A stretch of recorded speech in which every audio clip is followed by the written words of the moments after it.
জয় গুরু। খামখেয়ালি প্রাণ চ্যানেলে আপনাদের স্বাগত। আজ আমরা পড়ব সংঘ সভাপতি সারস্বত মঠের স্তম্ভ। লিখছেন শ্রী মনতোষ দত্ত। জয় গুরু। স্বামী নিগমানন্দ পরমহংসদেব সরস্বতী নামা সন্ন্যাসী। তার প্রতিষ্ঠিত বলে আমাদের মঠের নাম সারস্বত মঠ। সারস্বত মঠের অন্তর্ভুক্ত বলে আমাদের সংঘের নাম সারস্বত সংঘ।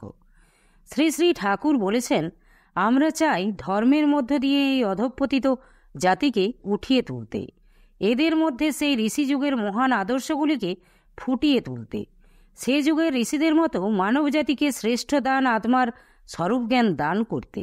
এটাই সংঘের উদ্দেশ্য। সংঘের আদর্শ শঙ্করের মত ও গৌরাঙ্গের পথ, অর্থাৎ সেবা ও ভক্তির পথে অদ্বৈত জ্ঞান লাভ আমাদের আদর্শ।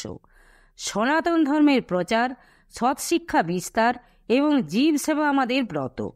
সর্বধর্ম সমন্বয় ও অসাম্প্রদায়িকভাবে ধর্ম বিস্তারই আমাদের লক্ষ্য। শিষ্য ভক্তগণের মধ্যে যাতে প্রকৃত ভ্রাতৃত্বভাব প্রতিষ্ঠিত হয়, তাই আমাদের প্রচেষ্টা। সংঘের প্রয়োজনীয়তা। সর্বক্ষেত্রে সংঘবদ্ধ হয়ে কাজ যত সহজে হয়, একা একা তা হওয়া অসম্ভব। সংঘশক্তি কলযুগে, কলিযুগে সংঘশক্তি প্রবল। সমান মন্ত্র সমিতি, সমানি সমানং মন সহচিত্তমস্তু। আমাদের এক মন্ত্র, এক সংঘ, এক মন, এক চিত্ত হোক, ইহাই সংঘসেবীদের প্রার্থনা মন্ত্র। আমরা একই গুরু শিষ্য, আমাদের সাধনা এক, একই পিতার সন্তান, একই পরিবারের ভাই ভগ্নী। এতে আমাদের অনৈক্য, মতদ্বৈত, ক্ষুদ্র অশান্তি সব দূর হয়ে যাবে। ঠাকুর বলেছেন, সংঘশক্তির প্রতিষ্ঠা অর্থে আমি বুঝি বিরোধের একান্ত পরিহার, প্রাণের ঐকান্তিক মিলন। আসামবঙ্গীয় সারস্বত মঠের অন্তর্গত যতগুলি সংঘ এবং মহিলা সংঘ আছে, সেখানে একজন করে সংঘ সভাপতি বা সভানেত্রী নির্বাচিত হয়ে থাকেন, যাদের নেতৃত্বে সারস্বত জগতের সংঘগুলি শ্রী শ্রী ঠাকুরের এই আদর্শ ও ভাবধারা ধরে রেখেছেন। ইনারা শ্রী শ্রী ঠাকুরের প্রতিনিধি হওয়ায় তাদের সুযোগ্য নেতৃত্বে গুরু ভাই ও গুরু বোনেরা তাদের সংঘ সভাপতির কথা যতখানি অন্তর দিয়ে শুনবেন, অন্য কারো কথা শুনবেন না। সংঘ সভাপতি বা সভানেত্রীর সাথে গুরু ভাই ও গুরু বোনদের যে ভাব বিনিময় হয়, সেটা অন্য কোথাও হয় না। সংঘ সভাপতি বা সভানেত্রী জানেন তার সংঘের গুরু ভাই বোনেরা কে কত অর্থ মাসিক চাঁদা, মুষ্টি ভিক্ষা দিয়ে থাকেন। অক্ষয় তৃতীয়ায় গুরুধামে কে কত অর্থ বছরে প্রদান করেন, কারণ এরা নিজেরাই বাড়ি বাড়ি গিয়ে কষ্ট করে এই সব অর্থ এবং চাল সংগ্রহ করে বিভাগীয় আশ্রমে পাঠিয়ে দেন। শীত, গ্রীষ্ম, বর্ষা উপেক্ষা করে নিয়মিতভাবে সংঘ সভাপতিরা দূর দূরান্তে হেঁটে অথবা সাইকেলে গুরুর আদেশ নিঃশর্তে পালন করে চলেছেন। আমাদের এরাই শ্রী শ্রী ঠাকুরের প্রতিনিধি হয়ে সপ্তাহের নির্দিষ্ট দিনে দূরে দূরে গিয়ে সংঘ পরিচালনা করেন। একমাত্র বিশ্বাস, ভক্তি এবং নির্ভরতাকে পাথেয় করে শ্রী শ্রী ঠাকুরের ভাবধারাগুলো ভক্তদের মধ্যে বিনিময় করে চলেছেন। বছরে একবার সার্বভৌম ভক্ত সম্মেলনের বিশেষ সাহায্য এবং ডেলিগেট বই বিলি করে অর্থ সংগ্রহ করা সত্যি কষ্টকর বিষয়। সমস্ত সংঘের সভাপতিরা খুব ধৈর্য ও নিষ্ঠা সহকারে এই কঠিন কাজগুলি করেন। হয়তো এর জন্য অনেক সময় তাদের অপ্রিয় কথাও শুনতে হয়েছে। তারা নীরবে ঠাকুরের কাজ নিঃস্বার্থভাবে করে চলেছেন। অন্তর্যামী ঠাকুর কিন্তু সব বোঝেন। আজকে যে সমস্ত সংঘ সভাপতিরা নিঃস্বার্থভাবে ঠাকুরের নির্দেশ এবং তার এপারের কাজগুলি বিনা পারিশ্রমিকে করে যাচ্ছেন, শুধুমাত্র গুরুর সন্তুষ্টি তাদের একমাত্র লক্ষ্য। শ্রী শ্রী ঠাকুর বলেছেন, জগতে আমি যদি আর কিছু নাও করে যেতাম, একমাত্র এই সম্মিলনই আমার স্মৃতি রেখে যেত। ব্রহ্মবিদ গুরুর ব্রহ্মবাক্য। তার এই প্রাণপ্রিয় সংঘ সভাপতিরাই সম্মিলনীর মূল খরচ জুগিয়ে দেন। সম্মিলনী আহ্বান করেন স্বয়ং ঠাকুর মহারাজ। সম্মিলনীর পরিচালনা এবং তার সমস্ত ব্যয়ভার বহন করেন তার প্রাণপ্রিয় শিষ্য ভক্তগণ। কিন্তু শিষ্য ভক্তদের সমস্ত অর্থ, দ্রব্য ইত্যাদি ঘুরে ঘুরে সংগ্রহ করার দায়িত্ব পালন এই সভাপতিদেরই করতে হয়। এখানেও তারা নিঃশব্দে গুরুর এইসব কাজগুলি করে চলেছেন। সম্মিলনীর ডেলিগেট ফি কিন্তু বিশেষ সাহায্য নয়, ওটা শিষ্যভক্তদের 5 দিনের থাকা খাওয়ার খরচ। একমাত্র বিশেষ সাহায্যই সম্মিলনীর আসল দান। আমি সারা বছর রোজগার করব, খরচ করব, মুখে বলবো, সবই গুরু কৃপায় হচ্ছে। অথচ শ্রী শ্রী ঠাকুরের আহ্বানে এই সম্মিলনীতে আমার কোনো বিশেষ সাহায্য থাকবে না। এটা চরম অন্যায়। আমরা মুখে বলি, আমি তোমাকে প্রাণ দিয়ে ভালোবাসি ঠাকুর। শুধু নগদ অর্থ সাহায্যের প্রতিশ্রুতির কথা উঠলে তখনই আমাদের ঠাকুরের প্রতি ভালোবাসায় কিছুটা যেন খাদ পড়ে যায়। 24 ক্যারেট সোনা তো দূরের কথা, আমরা 22 ক্যারেট সোনার মূল্য সমান কথা রাখতে পারি না। বছরে একবার সার্বভৌম ভক্ত সম্মেলনী অনুষ্ঠিত হয়। সেই সম্মিলনীর বিশেষ সাহায্যের সময় কম বেশি আমাদের সকলের হাত কেঁপে ওঠে। অর্থের আকর্ষণ পরমার্থের আকর্ষণের থেকে বেশি। শ্রীহট্ট জেলার জগৎপুর গ্রামের অশ্বিনী কুমার ভট্টাচার্য শ্রী শ্রী ঠাকুরের অত্যন্ত প্রিয় ভক্ত ছিলেন। ঠাকুরও তার নিকট প্রিয়তম। একবার নববিবাহিত অশ্বিনীদাকে শ্রী শ্রী ঠাকুর বলেন, অশ্বিনী, তোকে আমি খুব ভালোবাসি, তুই কি আমাকে ভালোবাসিস? অশ্বিনীদা উত্তর দিয়েছিলেন, হ্যাঁ ঠাকুর, তোমাকে আমি খুব ভালোবাসি। ঠাকুর বলেছিলেন, তোর বইয়ের চাইতেও বেশি? অশ্বিনীদা উত্তর দিয়েছিলেন, হ্যাঁ ঠাকুর, তাই, আমার বউয়ের চাইতেও তোমাকে বেশি ভালোবাসি। অনুরূপ প্রশ্ন ঠাকুর যদি আমাদের গৃহীদের করে বসেন, তাহলে আমাদের উত্তরটা কি হবে? ঠাকুর কিন্তু কাউকে কোনোদিন বলেননি তোমাকে এত দিতে হবে। শ্রী শ্রী ঠাকুর যখন দেহে ছিলেন, তার শিষ্যভক্তরা কোনোদিন তার সাথে দেখা করতে খালি হাতে আসতেন না। যার যার সামর্থ্য অনুযায়ী তিনি সেই রকম দান করতেন। গুরুকে যারা দান করেন তাদের কোনোদিনও অর্থের অভাব হয়নি, বরং বহুগুণ বেড়েছে। শ্রী শ্রী ঠাকুরের এই প্রাণপ্রিয় সংঘ সভাপতিরা বহু পরিশ্রম করে সংঘসেবীদের বাড়ি বাড়ি গিয়ে বিশেষ সাহায্যের অর্থ নিয়ে আসেন।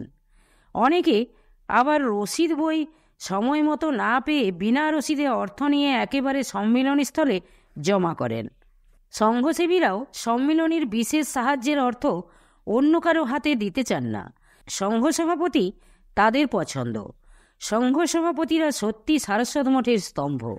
শ্রী শ্রী ঠাকুর বলেছেন, এখন গৃহস্থদের পক্ষে বড় কঠিন যুগ পড়েছে। এটা বিরোধের যুগ। রাষ্ট্রে, সমাজে, পরিবারে, ধর্মে, সাহিত্যে সব দিকেই বিরোধ। স্ত্রী স্বামীর মতে চলছে না, পুত্র পিতার কথা শুনছে না। সব দিক দিয়ে শুধু বিরোধ আর অসামঞ্জস্য। আমার উপদেশ হচ্ছে, তোমরা সকল রকম বিরোধ থেকে নিজেদের নিরপেক্ষ রাখবে। তোমরা কারো কথার প্রতিবাদ করবে না, আর কারো সঙ্গে বিরোধ করো না। যে কোনো বিরোধ বিসম্বাদে তোমরা প্রাচীনপন্থী হয়ে চলবে। সপক্ষেও নয়, বিপক্ষেও নয়, যেন নিরপেক্ষ ভাব। ন্যায় পথে চলে যদি সমাজে একাদ্রু নির্যাতনও ভোগ করতে হয়, তাও ভালো, আর তা করতেও হবে। কারণ আমরা যে ভাবটা প্রতিষ্ঠা করব বলে ইচ্ছা করছি, সমাজ তার বিরোধী। আদর্শ গার্হস্থ জীবন প্রতিষ্ঠায় আমার মুখ্য উদ্দেশ্য। দেশে এইটা আগে ছিল বলে তখন শান্তি আনন্দ ঘরে ঘরে ছিল। আদর্শ মতো হতে হলে প্রথমে নিজের সংসারে দৃষ্টি দিতে হয়। আমার শিষ্যভক্তদের ছেলেপিলে বড় হয়ে উঠলে দেখছি আর পিতামাতার শাসন মেনে চলছে না, সংসারে গা ঢেলে দিচ্ছে। বাপ মায়ের পরাজয়ে শুধু অন্ধ স্নেহী। সন্তান অবাধ্য বলে ত্যাগ করলাম। ওই রকম আদর্শ কয়জন পিতামাতা দেখাতে পারছে? সন্তান স্নেহে অন্ধ হয়ে তাদের অন্যায় আবদারকে প্রশ্রয় দিয়ে কতজন এসে আমার কাছে হাহুতাশ করছে, তার ইয়ত্তা নাই। এসব পুরুষত্বের পরিচয় নয়। স্ত্রী পুত্র সম্বন্ধে প্রত্যেক পুরুষের দৃঢ় হওয়া উচিত। আমার কাজ করতে করতে তোমাদের তপস্যা, চিত্ত সংযম প্রভৃতি বড় বড় সাধনার ফল আপনা আপনি এসে যাবে। তোমাদের নীচত্ব দূর হয়ে যাবে। তোমরা যে নীচ তা বলছি না, তোমরা মহৎ, আরও মহৎ হও, মহত্তম হও, এই আমি চাই। এই দেখলেই তোমাদের ঠাকুর সুখী হবেন।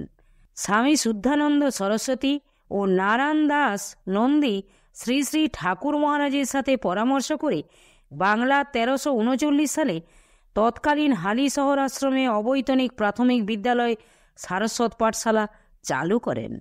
এর প্রথম শিক্ষক ছিলেন ঢাকার যতীন্দ্রনাথ বন্দ্যোপাধ্যায়। পরে 1372 সালে এর সঙ্গে যোগ হয় মা সুধাংশুবালা বালিকা বিদ্যালয়, স্বামী সত্যানন্দ সরস্বতী মহারাজের তত্ত্বাবধানে। শ্রী শ্রী ঠাকুর মহারাজের ইচ্ছায় সারস্বত পাঠশালা আজ শতাব্দীর দ্বার প্রান্তে, যেখানে এই বিদ্যালয়ে ছাত্রছাত্রীর সংখ্যা 400 অধিক। এই দুই স্কুলের নতুন বিল্ডিং নির্মাণে আমাদের সমস্ত সংঘ সভাপতি এবং সভানেত্রীদের এগিয়ে আসতে হবে।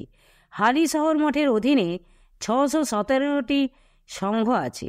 আমার অনুরোধ, প্রত্যেক সংঘ সভাপতি বা সভানেত্রীরা তাদের সংঘসেবীদের নিয়ে যদি তাদের সাহায্যের হাত বাড়িয়ে দেন, শ্রী শ্রী ঠাকুর মহারাজের সৎ শিক্ষা বিস্তারের যে উদ্যোগ 1339 সালে অবৈতনিক প্রাথমিক বিদ্যালয় সারস্বত পাঠশালা এর শুভ সূচনা তিনি করেছিলেন। এত বছর পর তার স্থায়ী বিল্ডিং নির্মাণ হবে। সেই সঙ্গে সুধাংশুবালা বালিকা বিদ্যালয়ের স্থায়ী নিজস্ব স্কুল ঘর তৈরি হবে, যার জন্য তিনি নলিনীকান্ত থেকে নিগমানন্দ হলেন। তার সেই প্রাণ ভরা আশীর্বাদ থেকে সারস্বত সংঘের কোনো সংঘসেবী যাতে বাদ না যান, 1 টাকা হলেও সবাই মিলে নিজেদের সভাপতি বা সভানেত্রীকে মন থেকে 16 আনা দান করুন।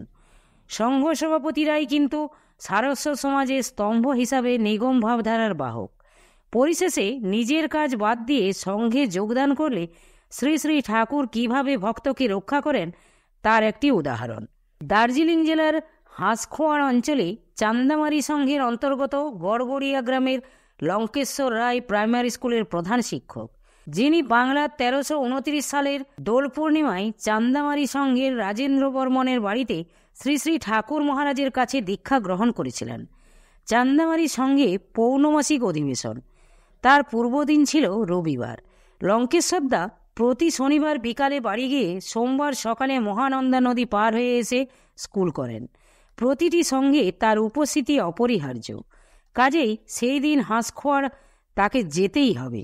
ভক্তগণ ধরে বসলেন, দাদা আপনি চলে গেলে পৌর্ণমাসিক সংঘ অধিবেশনে ম্লান হয়ে যাবে, আপনি আজ থাকুন, কাল মঙ্গলবার স্কুলে যাবেন, একদিন স্কুল কামাই করলে কিছু হবে না।